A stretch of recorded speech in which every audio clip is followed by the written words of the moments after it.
Doctor Bhimrao Ambedkar की 125वीं जयंती की पूर्व संध्या पर आज राजधानी जयपुर में कार्यक्रम का आयोजन किया गया।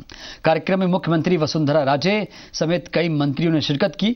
वहीं इस मौके पर प्रदेश की सरकारी इमारतों और प्रमुख चौराहों को दुल्हन की तरह सजाया गया। लेकिन सबसे दिलचस्प बात यह रही कि कार्यक्रम में मुख्यमंत्री वसुंधरा राजे ने अपने करीब 20 मिनट के संबोधन में एक भी बार विपक्ष पर हमला नहीं बोला। उन्होंने किसी भी तरह से कांग्रेस और आज राहुल की सभा पर कोई कटाक्ष नहीं किया, जबकि आज राहुल गांधी और अन्य प्रदेश कांग्रेस के नेताओं ने राज्य सरकार को दलित विरोधी करार दिया था। मुख्यमंत्री ने अपने संबोधन में प्रदेश के लोगों से मजहब और जाति का भेदभाव मिटाकर आगे बढ़ने की अपील की। आज भी मैं श्रद्धांजलि देना चाहूंगी, परंतु उसके साथ साथ ये कहना चाहूंगी कि समाज के अंदर जो व्याप्त भेदभाव, छुआछूत, ये सब चीजें हैं, उनको हम आज, क्योंकि कल उनका दिवस है, आज ही संकल्प लेके यहां से जाएं कि ये कोई भी भेदभाव हम दूसरों के बीच में नहीं रहेगा। और इससे पहले जयपुर में आज कांग्रेस का दलित सम्मेलन हुआ, जिसमें पार्टी के राष्ट्रीय उपाध्यक्ष राहुल गांधी ने शिरकत की। इस मौके पर राहुल ने दलितों के सहारे पार्टी की नैया पार लगाने की पूरी कोशिश की। दलित सम्मेलन से पहले राहुल गांधी बाड़मेर में डेल्टा मेघवाल के घर भी पहुंचे और मामले की सीबीआई जांच की मांग की। हालांकि इसे राज्य के गृह मंत्री गुलाब चंद कटारिया ने सिरे से खारिज कर दिया। राजस्थान से नुमाया राहुल गांधी की इन तस्वीरों में नयापन कुछ नहीं, सिवाय इसके कि एक नया नाम राहुल की सांत्वनाओं की सूची में बढ़ा है। ये परिवार उस डेल्टा का है जो हैवानियत के बाद हत्या का शिकार हुई। अफसोस तो ये है कि डेल्टा की मौत तो एक बार हुई, लेकिन सियासत उसे रोज मार रही, कभी जांच पर, कभी मांग पर। संवेदनाओं के सूखे कंठ से दलितों की मौत पर बेवक्त ही सही हलाहल पीने की तैयारी में है कांग्रेस। यही वजह है कि राहुल कांग्रेस के लिए सत्ता का वो स्कोप खोजने आए हैं, जिसे वो इसी जमीन पर मां के हवाले से जहर बता गए थे। वेमुला से डेल्टा तक दलित अधिकारों की लड़ाई की कमान राहुल के हाथ में है और कांग्रेस का हाथ दलितों की लाश तक। शब्द जरा तल्ख हैं, मगर हकीकत से जुदा नहीं। वहां कहते हैं आत्महत्या की, मगर वो दलित नहीं था, और यहां कहते हैं आत्महत्या थी। दलित सियासत को खुद के पसीने से सींचने की राहुल की तमाम कोशिशों पर बीजेपी की हवा अब तक भारी पड़ी है। सच यही है कि सोशल मीडिया से लेकर मेन स्ट्रीम मीडिया तक सवालों के घेरे में राहुल का दलित प्रेम है। बावजूद इसके वो सरकार को दलित अत्याचार का जिम्मेदार मानते हैं। और मैंने सचिन से कहा है, कांग्रेस पार्टी के बाकी नेताओं से कहा है, जब तक उस बच्ची को सीबीआई इंक्वायरी नहीं मिलेगी, तब तक आप लोग 1 इंच पीछे नहीं हटोगे।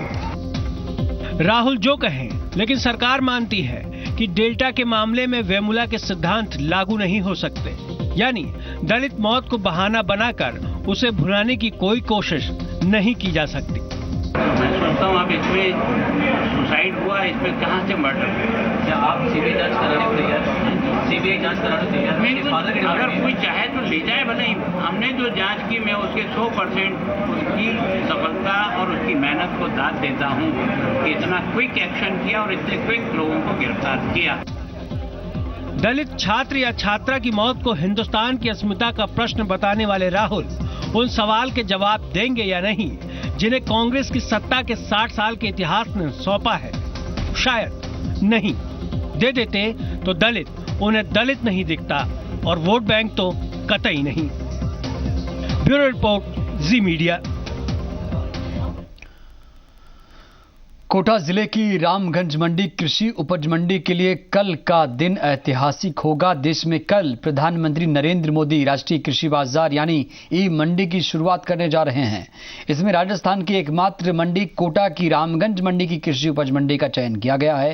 पहले पीएम और कृषि मंत्री किसानों से वीडियो कॉन्फ्रेंसिंग के जरिए सीधा संवाद करने वाले थे, लेकिन तकनीकी कारणों से इसे फिलहाल स्थगित कर दिया गया है।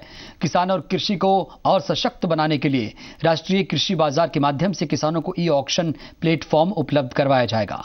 कृषि, सहकारिता और कृषक कल्याण मंत्रालय की ओर से राष्ट्रीय कृषि बाजार में पहले चरण में देश के 8 राज्यों की 21 मंडियों को जोड़ा गया है।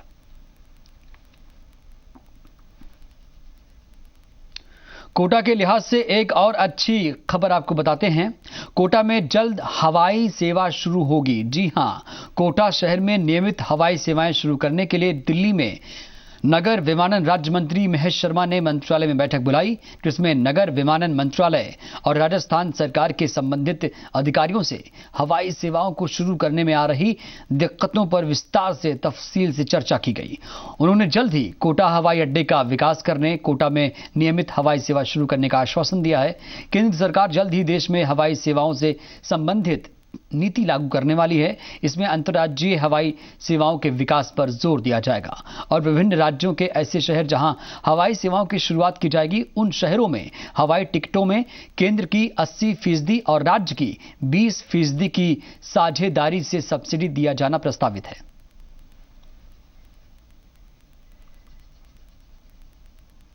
राजस्थान में अब आरटीई के तहत गरीब बच्चों को शिक्षा मिलना मुश्किल नजर आ रहा है। जी हां, दरअसल प्रदेश सरकार ने आरटीई प्रवेश में कुछ ऐसे सख्त नियम बना दिए हैं जिसे पूरा करना नामुमकिन है।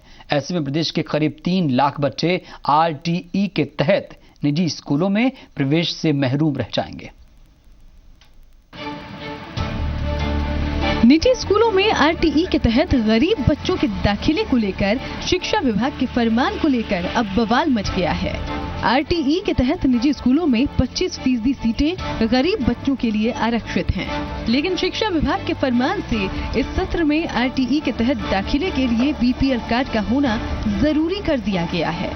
इस नियम के लागू होने से 3 लाख गरीब बच्चे प्रभावित होंगे, क्योंकि साल 2003 के बाद बीपीएल कार्ड बना ही नहीं।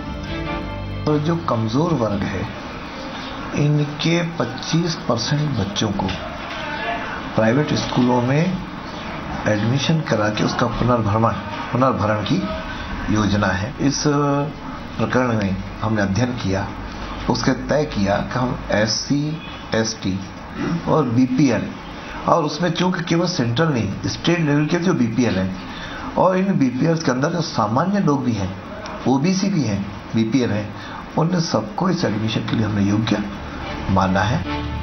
शिक्षा विभाग के इस फैसले को शिक्षक संगठन गैर वाजिब बता रहे हैं। उनका आरोप है कि विभाग के इस फैसले से निजी स्कूलों की मनमानी बढ़ जाएगी और दाखिले में धांधली शुरू होगी। यदि हम आरटी के अंतर्गत प्राइवेट स्कूलों को इस तरह बढ़ाते रहे, बच्चे दिलाते रहे, तो निश्चित रूप से जो सरकारी स्कूल में हमारे नामांकन बढ़ाने का सपना है, वो सपना ही रहने वाला है। आरोप ये भी है कि जिस वक्त आरटीई को लागू किया गया था, उस वक्त SC, ST या बीपीएल कैटेगरी का उल्लेख नहीं किया गया था, सिर्फ आर्थिक पिछड़ेपन का जिक्र था। अब नए फरमान से नई पेचीदगियां बढ़ जाएंगी। सबसे बड़ी परेशानी ये है कि बीपीएल कार्ड 2003 से बंद हो गए हैं। बीपीएल कार्ड नहीं है, बच्चे को नव प्रवेश देना है, उनके पेरेंट्स के पास प्रवेश के लिए बीपीएल कार्ड नहीं है। उन्होंने आरटीई का फॉर्म तो भर दिया, लेकिन आगे वो अपनी कार्रवाई नहीं कर पाएंगे। ऐसे प्रदेश के 3 लाख बच्चे वंचित हो जाएंगे। कहा तो ये भी जा रहा है कि एक ओर सरकार सरकारी स्कूलों के कायाकल्प की बात कर रही है और वहीं निजी स्कूलों के लिए मनमानी का रास्ता खोल रही है। सरकार ने विशेषकर 3 चीजों को व्याख्या की है, SC, ST और बीपीएल, जबकि बीपीएल का सर्वे 2003 के बाद हुआ नहीं। तो आप किस आधार पर 2003 से लेकर 2016 तक के आर्थिक आधार पर बच्चों का आकलन करोगे? शिक्षा विभाग के इस आदेश से जाहिर तौर पर उन लोगों की मुसीबत बढ़ जाएगी जो गरीब तो हैं पर उनके पास बीपीएल कार्ड नहीं है। ललित वर्मा, जी मीडिया, जयपुर। जोधपुर जेल में खुदकुशी करने वाले कैदी के परिजनों ने हत्या की आशंका जाहिर की है। परिजनों ने थाने में शिकायत दर्ज कराई है। जोधपुर जेल में बंद एक विचाराधीन कैदी ने सोमवार को फंदा लगाकर अपनी जान दे दी थी।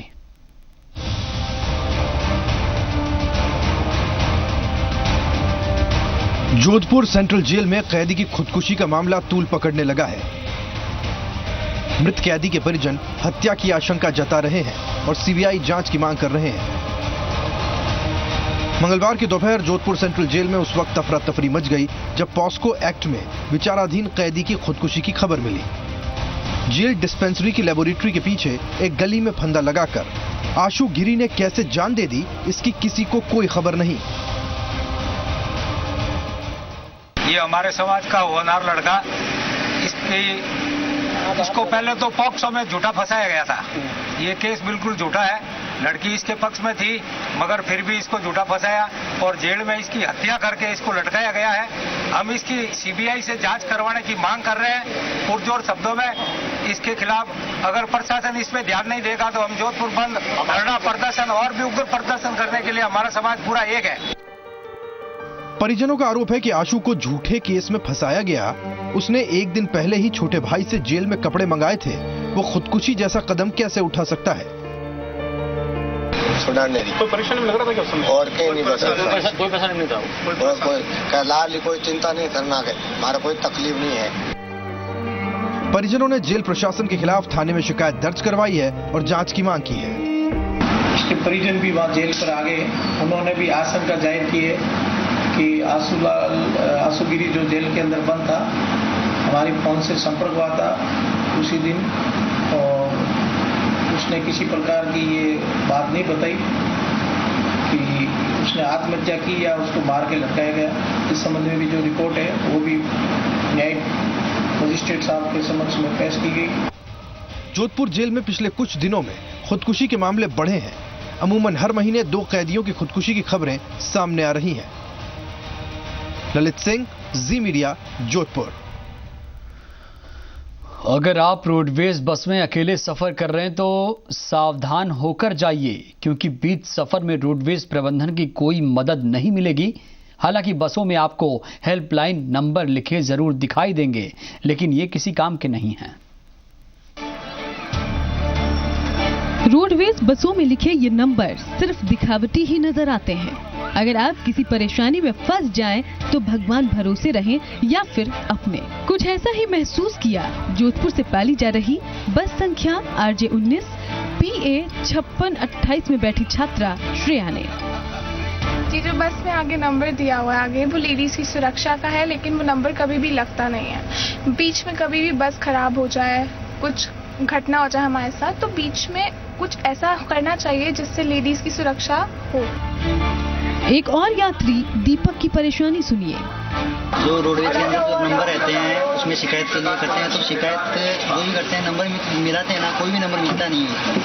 तो इसमें 3-4 नंबर लिख रखे हैं। इसमें 3-4 नंबर में से कोई से नंबर में मिलाओ, सब पे मतलब या तो उसमें बंदी नंबर ही नहीं बताता है। अब जरा आप राजस्थान रोडवेज की बसों के हालात भी देख लीजिए। बसों में लैंडलाइन और मोबाइल के नंबर तो लिखे हैं, लेकिन किस तरह नंबर लिखे हैं ये भी देखिए। आधे नंबर तो यात्रियों को समझ में नहीं आते और जो नंबर सही हैं उस पर कॉल नहीं लगता। यहाँ तक कि फर्स्ट एड के बॉक्स और शिकायत बॉक्स तो कई बसों में ऐसे हालात में मिले जिसको देखकर आप हैरान रह जाएंगे। पुरानी गाड़ियों में सीटें फटी हुई है और उसी से भी हिलते हैं, फिर भी हमारे को मतलब इन गाड़ियों के साथ में पैसेंजरों को जैसी सुविधा वो इस गाड़ियों से दे रहे हैं हम। वहीं राजस्थान रोडवेज प्रशासन इस बदहाली पर क्या कह रहा है ये भी सुनिए।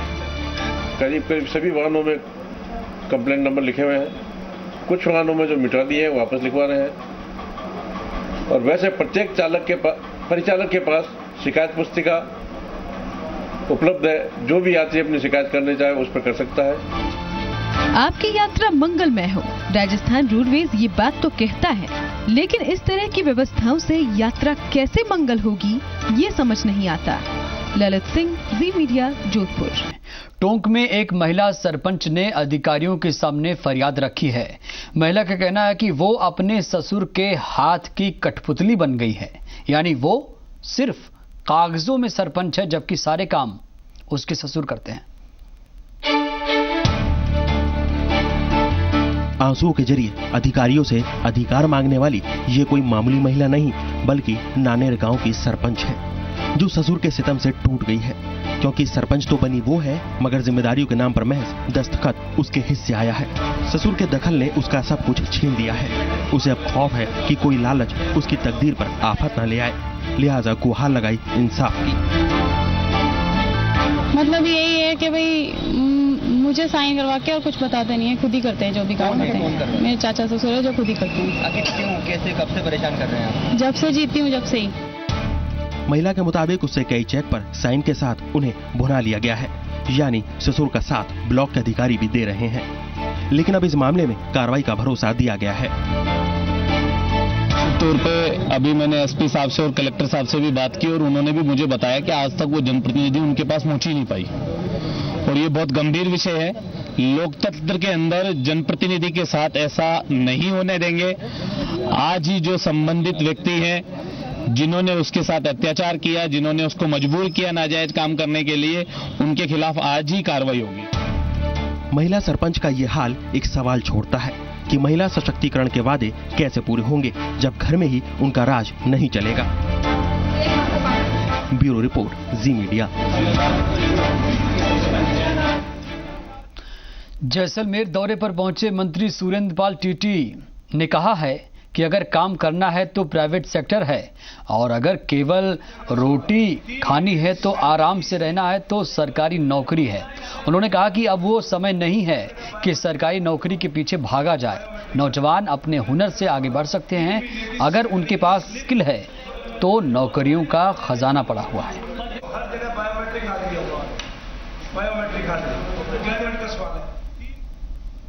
इधर न्यायमूर्ति महेश चंद्र शर्मा ने 12 न्यायालय परिसर में निर्मित केंद्रीय पुस्तकालय भवन और विश्राम गृह का लोकार्पण किया।